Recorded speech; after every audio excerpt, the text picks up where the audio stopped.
Okay, so I am live, and this is probably the last time I will ever go back on this.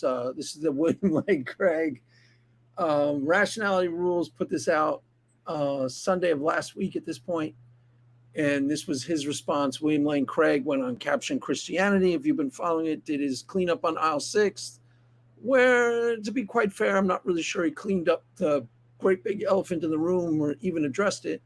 And now here's Rationality Rules responding to him. And this is just kind of for fun. I just thought it'd be fun to do a little breakdown of it. I'll probably, wife will be home any minute now, so I'll probably do it for maybe a half hour or so and see how far I get. But let's fire her up and see what happens. Lower it. I lower it. I lower it. Well, has Dr. Craig committed intellectual suicide? Well, if there's just one chance in a million that he hasn't, then it's worth believing. Uh-oh. Zapparoni right out of the starting gate. The zinger. That was pretty good. Why hello my fellow apes, I hope you are well. A week ago, I published a video titled The Perfection of Narcissism, in which I provided some commentary on an answer that William Lane Craig gave to a fellow Christian, Kyle, who expressed epistemic concerns regarding Christianity. Since then, Cameron Bertuzzi of Capturing Christianity has had Craig on to expose my vicious ad hominem attack on Craig's credibility. There really is nothing to this, I think, other than just a very vicious ad hominem attack. And yes, of course, Oh, slam, vicious ad hominem attack. many of my misunderstandings. I think that the misunderstandings evident in these response videos are so serious. For complete context of the back and forth, I recommend first watching my original video, as it includes both the entirety of Kyle's question and Craig's answer, and to then watch this video, as after getting a few things on the table, I'll be playing Cameron and Craig's response in full, other than the Q&A, of course. That said, I'll provide here a quick rundown of my original video to establish the dialectic. This will take a few minutes, but if you're up to date and you want to skip, then just see the timestamp below. At the beginning of Kyle's question, he emphasized that Christianity requires a lot of work to follow. In order to follow Christ, you have to orient your entire life around him. Christianity is not just a set of propositions that one holds, but it's a faith practice, a way of life. And I began by hammering home this observation. Not only do you run the risk of alienating friends and family. Okay, so this is the one of all of the hours I watched on the backs and forths over this. This little segment right here is where Rationality Rules really makes a really big mistake. The other stuff he's about to say past this little thing, I'm going to agree with a huge chunk of what he has to say ultimately. But this little part right here is really, really ludicrous. When Kyle said to, Christianity requires so much of you, everybody except Rationality Rules seem to clearly understand what that means. And I'm pretty sure almost every atheist understands what that means. It means you count the cost. I want to be a Christian, but Christianity requires so much of me. I have to stop drinking, stop smoking, stop cussing. I have to love my neighbor as myself. What, are you kidding me? I hate my neighbor. My neighbor's a freaking moron. I hate him. I have to, Christianity, even in the Bible, it says count the cost. And it means walk the walk. In order to walk the walk, you have to give up a lot, or it requires a lot from you. If your neighbor calls you, your neighbor's a non-believer, for example. I think I might have used this example in the last video. I forget. And he calls you at 3 a.m. You can't tell him to go, my car broke down. You can't say, go F yourself, dude. It's 3 a.m. You have to go, praise God, I'm glad you called me. And then get dressed. This is what you have to do as a Christian. Walk the walk. He calls you, he's called me at 3 a.m, Craig. I understand that. You have to walk the walk. You have to go, praise God, I'm glad you felt that you could really trust me in my walk with the Lord. And then you got to get your clothes on and go help him out. Why? Because that is what is required. That's what Kyle meant. Count the cost. It requires so much of you. Now, he's about to say, I think I've made enough of a point of this in the other video, so I won't hammer away at it. But he interprets this in the very bizarre sort of, I watch too many atheist videos, and he thinks count the cost means, I now, as a Christian, have to believe in oppressing gays, and I have to believe that women are second-class citizens, and I have to believe that slavery. I mean, it's bizarre. He takes counter apologetics and shoehorns it in here in a weird way. He does this a lot, by the way. He'd be great, or not great. I don't want to overrate him, but he'd be sometimes he, in his defense. Okay, sometimes in these 4 videos that I watched, sometimes he had some really interesting points, and he had some really positive things to say about Josh Rasmussen. He had some positive things to say about William Lane Craig and his intelligence and his articulateness. So the rationality rules, you're not listening to this, I doubt you are, but this little bit right here is ridiculous. What Kyle meant is what I just said he meant, some variation on that. He didn't mean I become a Christian and now I have to believe that women are second-class citizens, and now I have to believe that you can own slaves, and you've been reading too many counter apologetics books, dude. But you run the risk of seriously hurting those you love. If you're wrong about Christianity, then in addition to having committed a large part, or even the largest part of your life, to chasing the non-existent carrot of eternal life, which is a selfish pursuit, by the way. It's not a selfish pursuit. That's the other ludicrous. He says Christianity is narcissism, and there's a ludicrous, not very strong logical reason why he thinks that, and it's not very good. Other than that, though, I don't want to get too down on him right out of the gate, because some of the stuff he says, it's basically true. You'll have a legacy of maintaining bigotries against and shackles upon many of the people that love you. With this observation in mind, Kyle expressed that surely one ought to require a higher perspective. See what I mean? He didn't flesh it out like he did in the other video. In the other video, he all but said, now that I become a Christian, I'm going to have to oppress my gay neighbors, and I'm going to have to. It was borderline ludicrous. Standard before one dedicates their life to Christ. And from this, I noted there are rationality rules. If you are listening, there are different types of Christianity. You can't automatically presuppose, which is what almost every atheist does. Not almost every atheist, but a lot of atheists do, particularly these type of team playing atheists. You can't automatically presuppose the most stringent type of fundamentalist Christianity. That's the absurdity that you're trafficking in. So everything that you said is counting the cost isn't counting the cost. You probably at this point even know some Christians that you would describe as liberal Christians. If you don't, go watch God is Gray. She's like Mrs. Pro-Gay. I'm not endorsing her channel necessarily, but I'm telling you the idea that Christianity automatically entails these attitudes towards these things is not true. And he shouldn't be, at this point, he should be not acting like it is true. Okay, it doesn't automatically mean there are a lot of different things that Christianity can mean. What Kyle meant specifically in his sentence was not what you said he meant. Okay, what he meant very clearly was count the cost. Christianity requires, maybe even God is Great would say this. I don't know. I don't know that much about it. I don't really watch a channel. Watch it every once in a while. But almost every Christian, even the liberal Christians, would acknowledge that Christianity requires some type of sacrifice of self. That's what it's ultimately about, self-sacrifice. So when your neighbor calls you at 3 a.m. and says, my car broke down, you can't, as a Christian, you can't tell him to go F himself. You have to, out of service for God and your fellow man, do what is pleasing in the sight of God and, pick up your cross and follow Jesus, so that they will see your good works and praise your Father who is in heaven. Even the liberal Christians would acknowledge some sort of burden of, righteousness, let's say. That's what Kyle meant. That's what Kyle meant. If you're going to really walk the walk, and people like Kyle and that little Catholic crew that he's a part of really mean that. They mean sacrificing stuff in your Christian walk. He did not, by any long stretch of the imagination, mean, I promise, I want to believe this, but I don't want to hate gays. He did not mean that at all. And that's what you pretended it meant. It doesn't mean that at all. That's why that was the worst take of all the takes thus far. But the rest of your takes are pretty decent. So we'll let it slide. We'll let it slide, dude. most devout Christian insists that high-priced propositions must surpass high epistemic standards in order to be believed. He's not, for instance, merely concerned about how to interpret a few words, or the soundness of a single premise in a single argument for That's true. That part's true. God's existence.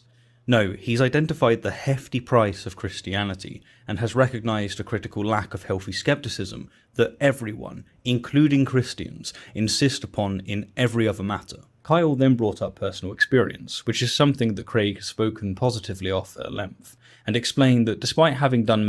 That was a loaded statement, but I'm going to let it slide. If you unpack that statement, he basically just said, Christians have good epistemology with everything else, and we throw our epistemology out the window when it comes to Christianity. And that's not a true statement. Now, William Lane Craig kind of makes it seem like it is a true statement, but it's not. Meditative prayer and deep meditation for years, he hasn't as of yet experienced anything that couldn't be explained by natural means. Finally, okay, now that's where the rubber meets the road. As I hear that sentence, as I'm going into my prayer closet, I'm coming up with blanks. I really want to believe in Christianity, but I ain't feeling it. And as I didn't realize that this was Kyle, Christian idealism Kyle, at all when I first analyzed this.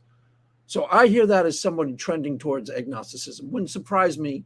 I guess I talked to John Buck about it, and he said that he was just putting this forth as an argument because he realizes this is one of the strongest objections. This is a variation on the hiddenness argument. That's possible. I'm not saying Kyle himself is trending towards agnosticism because, like I said, his channel is really good. I think even Rationality Rules had good things to say about his take on philosophy. He's a really smart guy, actually, and I like a lot of his takes on particular idealism, Bernardo Kastrup, all that stuff. I'm on board with a lot of the stuff that he streams about. But this, before I knew this was Kyle, I analyzed this as somebody trending towards agnosticism or atheism who's going into the prayer closet and not feeling it. Kyle conveyed that his lack of high epistemic confidence in Christianity is causing him to abandon the Christian life, and so he's reaching out to Craig for a potential solution. And also, it could have been our Christian idealism, Kyle, in a period where this was happening. Some Christians go through what they call the dark night of the soul, where you aren't feeling it. God is hidden from you, the practicing Christian. That has never happened to me, and I don't anticipate that it ever will. I don't see how it's possible, but it happens a lot to other types of Christians. They have what they call the dark night of the soul, where they're searching for God in a time of crisis and not finding. And that's kind of what he's explaining. Craig answered by expressing that when he first heard the message of the gospel as a non-Christian, and more specifically its claims that his sins can be forgiven, that God loved him, and that he could experience eternal life, he thought to himself that if there's just one chance in a million that Christianity is true, then it's worth believing. Hence, he continued, his attitude towards Christianity is the opposite of Kyle's. Far from raising the bar or the epistemic standard that Christianity has to meet, he lowers it. Far from raising the bar or the epistemic standard that Christianity must meet to be believed, I lower it. In response to this, I issued 3 parody. Okay, so and he played it again with him saying he said it, and then he played him saying it just to make sure we got the point. Yes, we got the point. Okay, he said it. And unlike my original take, he wasn't talking off the cuff. He had ample time to prepare that answer. So to some degree, I got to side with the atheists a little on this. To some degree, he meant that. That may be revealing more than he wanted to reveal, but to some degree, that is an honest, thought-out statement. Arguments. First, I apply Craig's reasoning to the flat earth, stating that if one was to say that they've lowered their epistemic standard for the flat earth explicitly due to their emotional desires for it being true, the issue becomes clear. But what's sorely lacking here, of course, is that no one really wants the earth to be flat. There's not an emotional motivation for it. Speak for yourself there, Mr. Rules. But that's the precise reason I've applied Craig's reasoning to the flat earth. The lack of emotional motivation exposes... Well, I'm going to quibble with him here. I get his parody arguments, and there's 3 parody arguments that more or less 3 variations on the same theme. And this is where I agree with him. Okay, the parody argument is designed to show the fallacy of motivated reasoning. Okay, if somebody were saying flat earth, I want to believe the flat earth is so great that I lower my epistemic standards so that I can believe the earth is flat. You'd recognize immediately what the problem was. And I don't think that William Lane Craig would defend what he said. He did not address it. That's the elephant in the room. What he said, and he thought about what he said. So what he said revealed more about where he's at than he wanted to reveal. Okay, I'm with the atheist on that. And I don't think he did not defend that specific idea, and I don't think he would.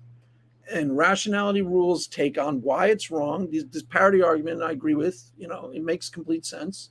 The only thing I'd say if rationality rules, if you're listening, even a flat earther, there's a payoff. There's no reason. There's not a lack of. If you analyze the flat earth and you sat down with them, you'd figure out what the motivated reasoning is. There's some sort of psychological payoff there too. They want to believe it for some reason. I don't know why. I've never really dealt with flat earthers, but there's a payoff there. People don't just believe false things for no good reason. Just because they're idiots, Craig. I understand that it can be a little dumb, but they don't just believe it for no reason. There's a psychological payoff somewhere along the way. Is the issues of Craig's. But other than that, his parody of the point is, makes complete sense. He's basically right. The motivated reasoning is not a good thing. And so he does 3 examples of motivated reasoning in another context. So you can see how fallacious motivated reasoning is.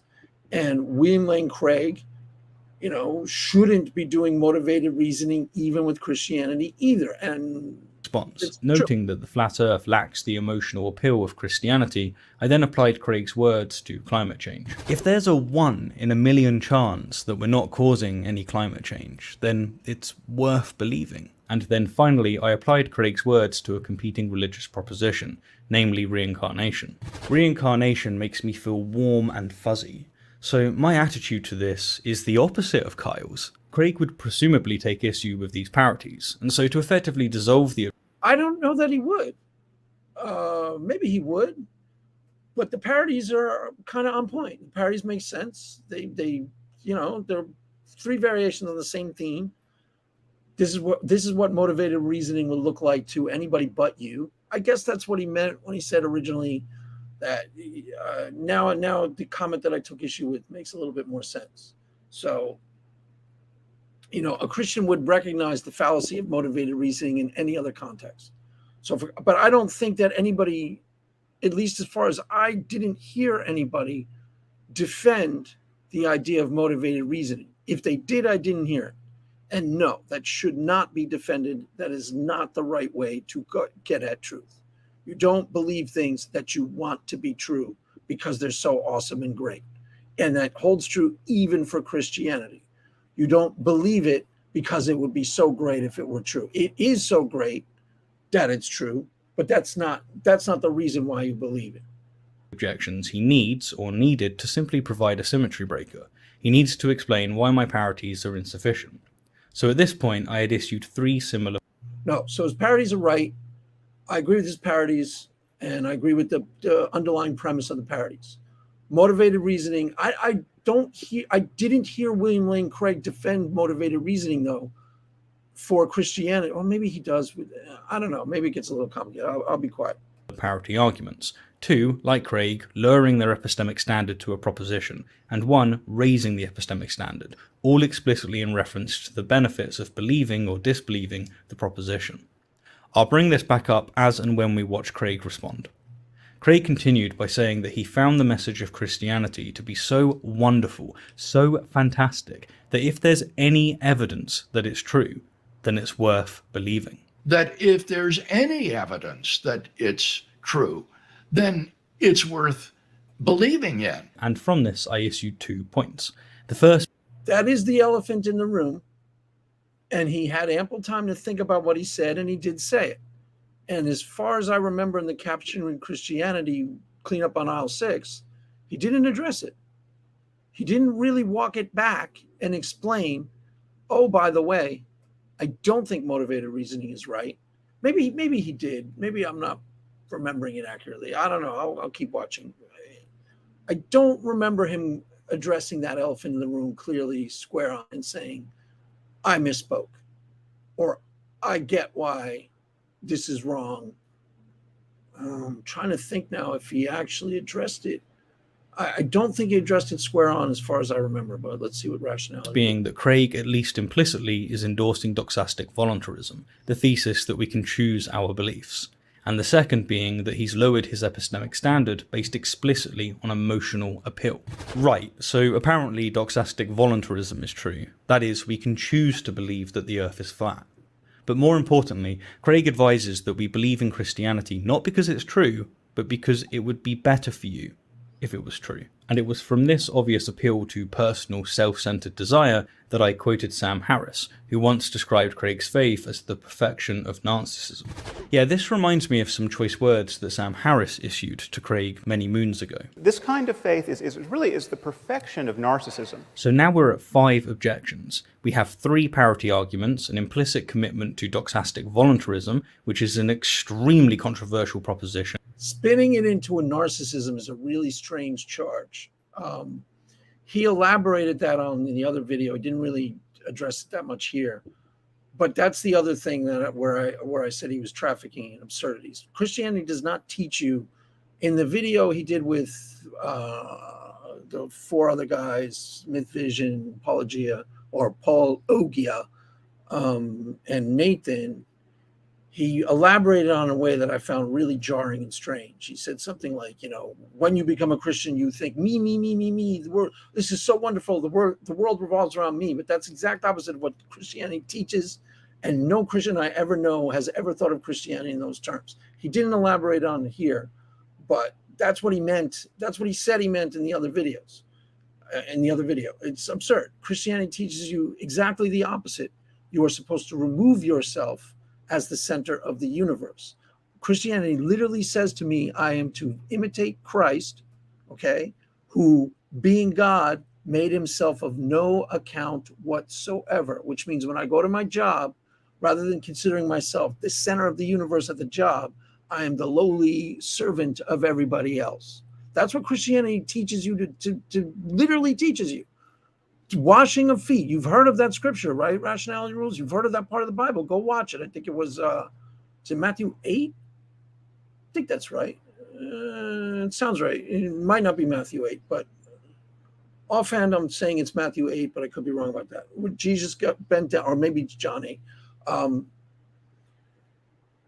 The washing of the feet is what Christianity is literally trying to teach you. To the greatest amongst you shall be the servant of all. The exact opposite of narcissism, the exact opposite of what you saying Christianity teaches you.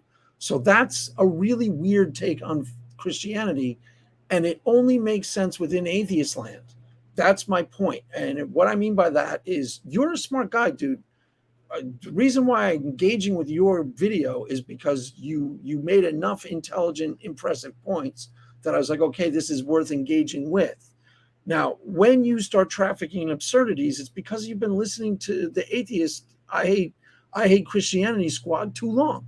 Their gobbledygooks will start to get in your brain and make sense to you, even though it doesn't really make any sense. Sam Harris's take on Christianity in that particular moment is nonsensical. Christianity teaches you the exact opposite of putting yourself at the center of the universe. It teaches you now that you have this great gift of God, you're supposed to become the lowest, most humble person in town, like Craig Reed. I thought it was funny. All right, I apologize. Is that funny, Craig? All right. No, you're supposed to become the most humble person in town and now be of service to your fellow man constantly because you've received this great gift of God. You're not supposed to go, oh, me, me, me. It's all me. So it's the opposite of what you said it was. And it's sort of a ludicrous spin on Christianity, which Craig would have to defend. And then as a 5th objection, I emphasised that Craig lowered his epistemic standard due to emotional concerns. He lowers it because of how fantastic and wonderful he finds the gospel. I think that this is a mess. I kind of thought that was the main one. Now I talked too much when I was critiquing his Christianity, his narcissism. So I don't really remember the 5 that clearly, but I kind of thought that was the main one. I lowered my Which is so wonderful, so fantastic. Continuing his response, Craig then said that if Kyle really knows what it's like to experience the love of God and to have this eternal life and forgiveness of sins, then it seems to him that Kyle will gravitate towards Christianity. In response, I offered a sixth objection. By saying that if Kyle really knows what it's like to experience the love of God, then Kyle will gravitate towards Christianity, Craig was implying that if Kyle doesn't gravitate towards Christianity, that is, if he doesn't lower his epistemic bar to the floor with Craig, then he's not a real born-again Christian. This is the no true Scotsman fallacy. And in terms of my objections, that was kind of a circuitous route to the no true Scotsman fallacy. You read that. I'm not that comfortable with that reading of that idea.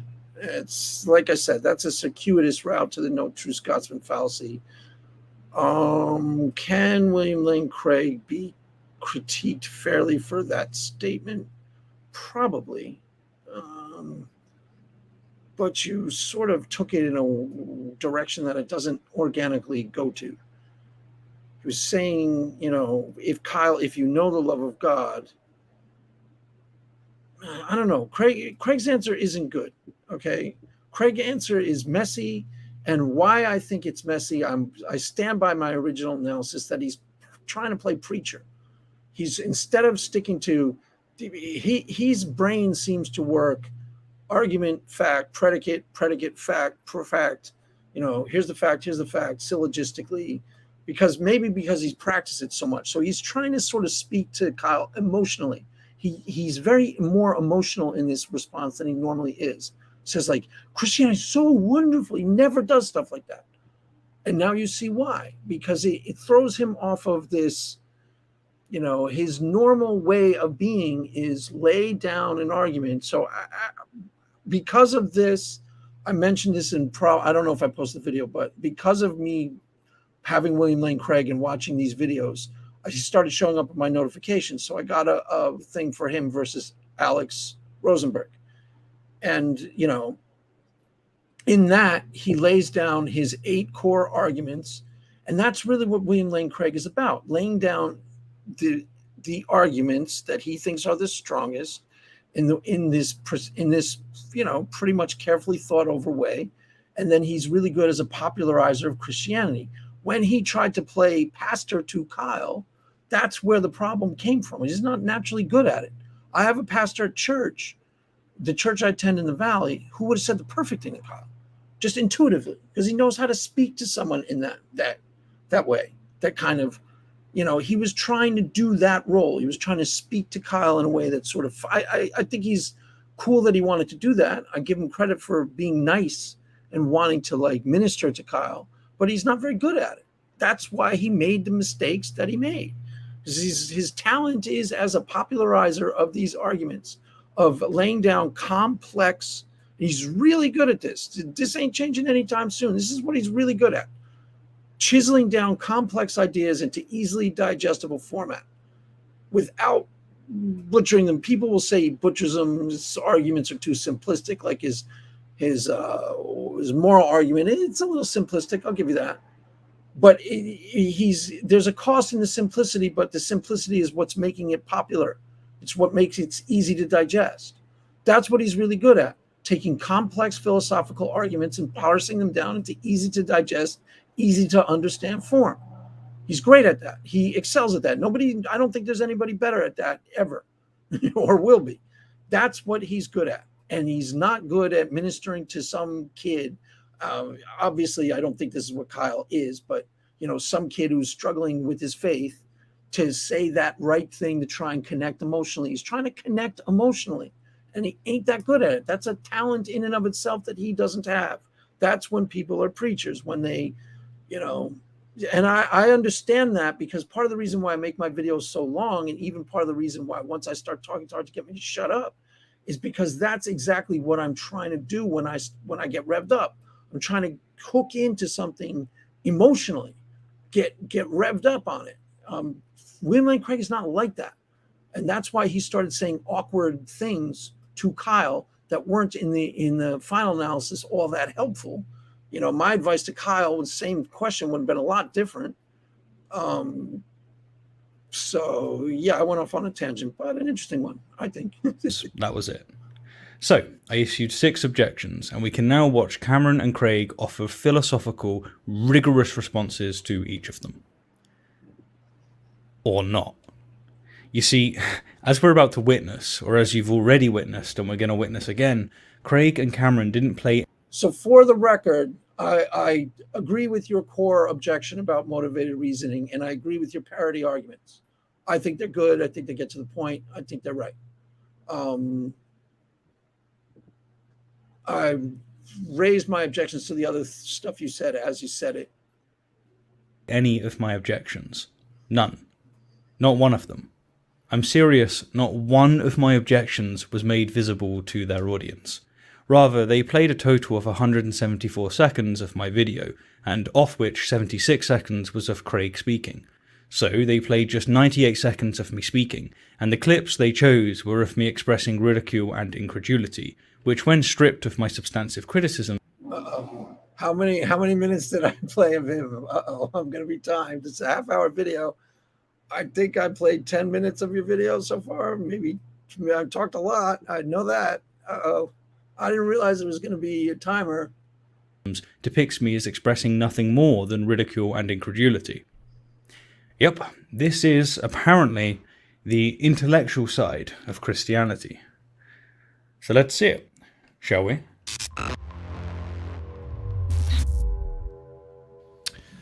Well, has Dr. Craig committed intellectual suicide? That is what we were talking about today, and I've got Dr. Craig with me. We're looking at a very controversial statement he made and has sort of been making the rounds on atheist YouTube, and people have been responding to it and claiming all sorts of things about Dr. Craig's character and about his arguments. Because of it, we're going to play all of these comments in full, and we're going to actually pull Dr. Craig in.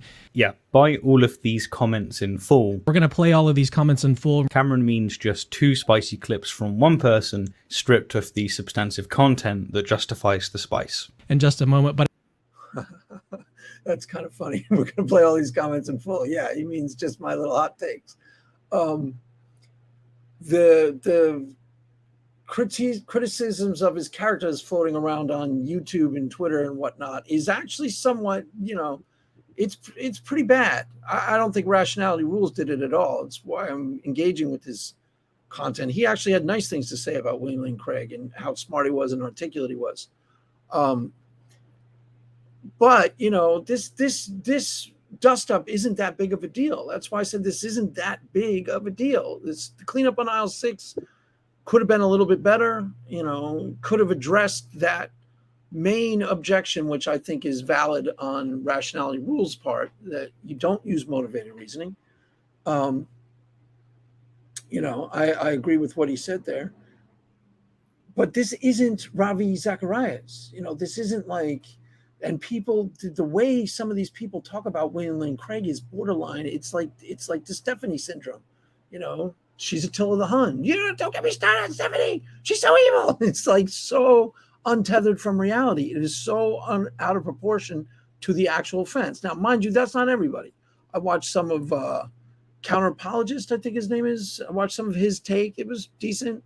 It's not everybody. It's jarring when it happens because it's like, guys, calm your frick down. Now, Rationality Rules didn't really do it, but it's really weird, the extent of it. I did want to let you know at the beginning of this stream that we're actually in the middle of a fundraiser. If you find value in the work that we're doing here at Capturing Christianity, you would like to help support us. Okay, I said I was going to watch it in full, but the Patreon plug isn't part of the reply. That said, I will utilize this time to plug my own Patreon. If you see value in the counter-apologetic content that I create, then please do consider chucking me a few coins to keep the lights on and to buy me a fresh coffee every once in a while. It really does make a difference. Unlike apologetics, our culture hasn't conjured esteemed lucrative positions and motivations for countering apologetics, so it really is run by people just like you. Also, counter-apologetics is not a faith-based pursuit, so I don't benefit from tax exemption and other such perks. Just go check out our Patreon if you'd like to support and see the things that you can get in return. But with that, let's go ahead and pull Dr. Craig in here and let's talk about this. So, Dr. Craig, did you have any idea that your comments would spark the kind of response from atheists on YouTube that they have? I did not at all, Cameron. To me, what I said was not particularly controversial or radical. And so it has been quite a surprise to me to see the vitriol with which certain people have reacted. That's the thing that I just commented on. Now, rationality rules didn't have vitriol necessarily. I guess they're going to accuse him of being vitriolic, but he was just kind of being like, making jokes. I'm not going to polish this turd with something like that, some sort of joke at the expense of William Lane Craig. But the vitriol was really there. And was what he said all that controversial? Not really, I get why atheists wanted to take a victory rap over it, but is it really that big of a deal? I mean, what he seemed to be copying to is that in the final analysis, and if you're an atheist, you can, this is what I think was said, and he didn't necessarily intend to say it. In the final analysis, William Lane Craig, not really sure that he believes Christianity 100% either. If Pine Creek Doug were doing a how confident are you that God exists, I'd say I heard 67%, 65%, 63%. I didn't hear 100% sure. And that's what I think what at least Apologia was probably responding to. Some shock and awe, like, are you kidding me? The William Lane Craig, some of that. I get why people were thrown by it a little.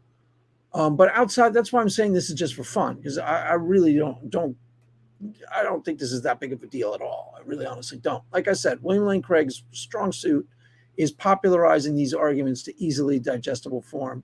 And, part of why this is happening, I might make a video about this, is that, we are in a stalemate, Christian and atheist. Gone are the days where Matt Dillahunty would come on the scene and debate Seitan Bruggencate and win by big margin 70-30, and people might even deconvert while they're watching the video. That type of event hasn't happened in a long time, and it ain't coming back. When I first came in this space, there was a lot of things like that. But now there are a lot of people coming into the space who are doing solid enough work on the Christian side that, the atheists are struggling to make hay and score points off of them. So it's basically a stalemate.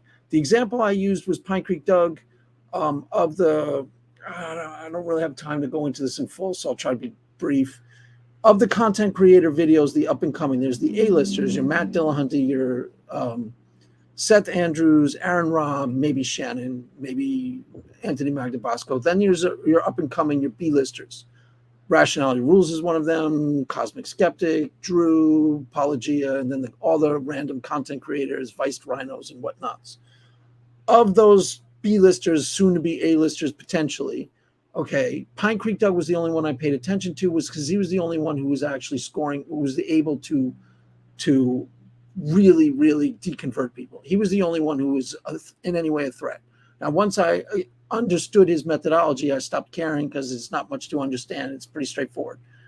He sets it up so that if you watch a Democrat and a Christian in a debate, or a Democrat and a Republican in a debate, rather, and the Republican said, okay, for the purposes of the debate, I get to ask all the questions, and you have to answer all the questions. Who's going to win the debate?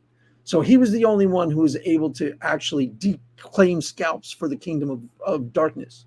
That's why I was paying attention to him. But now I understand how he does it. So there's nothing more to see here. Defanged of his methodology when he was in a debate with Trent Horn, which is just a straightforward debate. He doesn't get to ask all the questions, because when you're asking all the questions, all he does is steer you towards the soft underbelly of Christianity. Here, let me ask the questions that are hardest to answer and the things that are going to make you struggle the most. It's not that complicated. I could put, Carlo Rovelli is the greatest physicist alive today. If I were asking him all the questions, I could make him look like an idiot pretty easily. It's not that hard to do. The reason why the regular street epistemology people sort of bend over backwards not to do that. They're a lot more circumspect with themselves to make sure they're not leading people towards their foregone conclusion. Pine Creek has no such reservations. That's why he was able to score so many points. That's it. That's the only reason. Defanged of his methodology when he was a straightforward debate about the resurrection, it was a draw.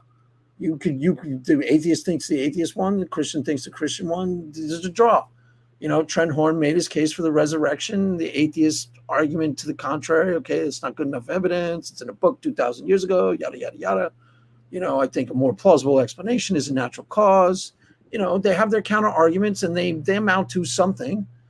I'm not saying they're completely worthless, You know, the evidentiary warrant that someone like William Lane Craig provides is halfway decent. It's halfway decent evidentiary justification for Christianity. It is not enough to move the needle to take someone like Rationality Rules, a smart guy, to put him into the theist camp. It's not enough to move the needle. I understand that. That's why these arguments have to be updated so they can accomplish that fact. But we're in a draw. And that draw ain't changing anytime soon. When I watched Alex Rosenberg versus William Lane Craig, it was a freaking draw. Okay, William Lane Craig may have said some things that an atheist go, I can't believe you said that, but so did Alex Rosenberg. And that is a really accomplished egghead. That was pretty much him being in a debate with Daniel Dennett. So that's why they're trying to make a lot of hay out of this. Why? Because there aren't that many worlds left to conquer in atheist land. There's not a lot of soft targets out there left. And they're making a studied choice to try and pick softer targets. Okay, that choice isn't going to work for very much longer. Why? Because arguments are coming down the pike that are going to be really robust and really good. And they're going to be hard to argue against. They're already reasonably hard to argue against. I didn't watch Rationality Rules versus Cameron Kalam. Did anybody watch that? I didn't watch it. I'm not that interested in the Kalam argument. I don't think it's great of an argument. But I sincerely doubt it was anything more than 52-48 on one side or the other, right? Was it a slam dunk for one side or the other? Sincerely doubt it. I agree with a lot of the atheist objections to the Kalam argument, but that doesn't mean that the Kalam argument doesn't provide no sufficient evidentiary justification. It converted someone into Islam, much to the dismay of the atheist community. And I agree it's not that great of an argument. It needs to be, a lot of these arguments need to be updated and upgraded. So with William Lane Craig laid down his 8 arguments for Christianity, I would have taken 3, and the applicability of mathematics, intentionality, and potentially the moral argument. Those 3 can be upgraded into successful, really, really good, strong arguments, but not necessarily for theism against a certain type of reductive materialism, reductive naturally. They can be slam dunks. That could potentially move the needle, and that's what's coming, and that I really think is going to move the needle. But in the meantime, we're stuck in a draw. You're not going to see, Aaron Ra versus Kent Hovind, where the guy just gets blown out and people deconvert while they're watching it. That stuff isn't really happening anymore. And if it happens on an atheist experience, it's because the person calling up is kind of a dumbass, right? It's even Matt Dillahunty. He's struggled in some debates in the last year and a half. I've seen him. I'll unpack them in front of you. You can see with your own eyes. He's struggled to put points on the board. So we're in a draw, effectively a stalemate. You can be a completely intelligent, rational actor and believe in and be an atheist, and you can be a completely intelligent, rational actor and be a Christian. And anybody, all the honest atheists will tell you that and know this for a fact. I'm not saying anything surprising. So you got to look for points in some other way. So when William Lane Craig admits that he might not believe Christianity as much as you would think, which is kind of what he said, right? And kind of what he meant, because he had ample time to think about it. They're going to make hay over it. But this hay isn't all that important or relevant. That's my only point. I talked a lot. Let me reacted to my statements. Yeah, and we should give the first video that we're going to play. We're responding to 2 videos from Stephen Woodford. Rationality. If you're listening, it's kind of your fault. Blame the victim. I'm blaming the victim.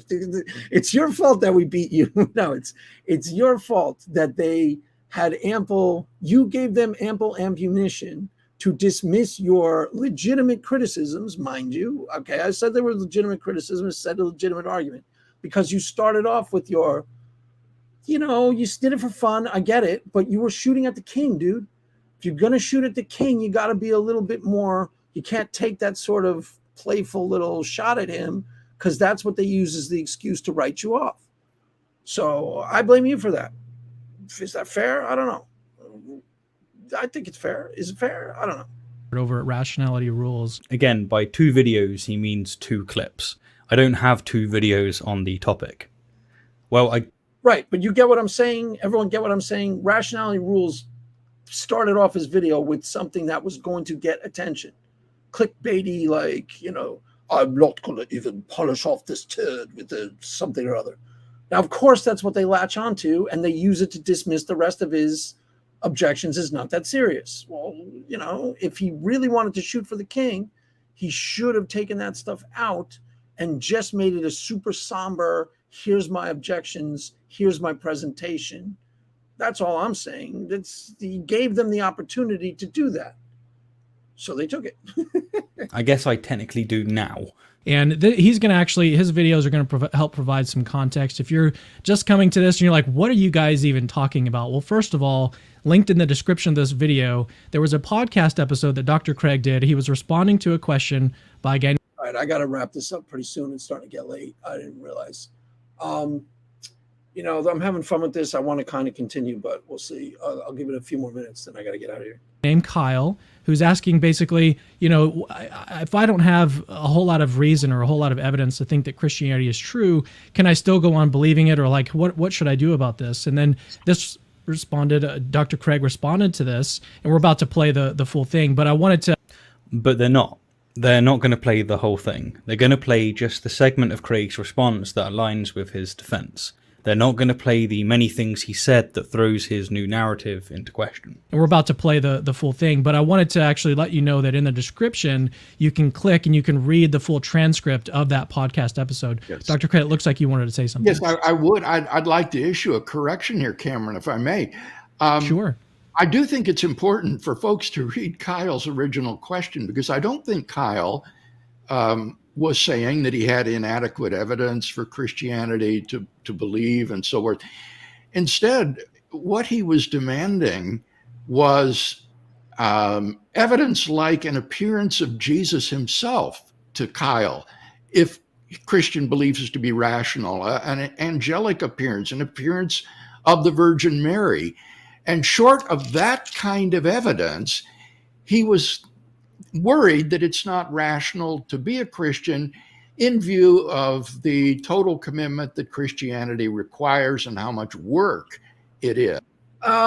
Sort of, but I heard it differently. Yeah, the second part, yes. Okay, it's that Christianity exacts a cost, and he has to kind of know it's going to be true to be worth the cost. But I didn't think I thought he was saying more tangible, experiential presence of God in his life, that he actively felt like, hey, this is actually God prompting me along, like how I feel most of the time. Okay. That's what I thought he was asking for, something that he actually literally believes is not necessarily angelic visitations and Mary speaking to him and stuff like that. I heard more tangible, experiential Christianity that he honestly believed was the presence of God in his life, actively with him, guiding him. Jesus is the friend who sticks closer than a brother, and he actually feels like that is the case. Hey, this is really Jesus with me in this, whatever, when he got jailed for, I don't know. Yeah, I forgot about this juicy start.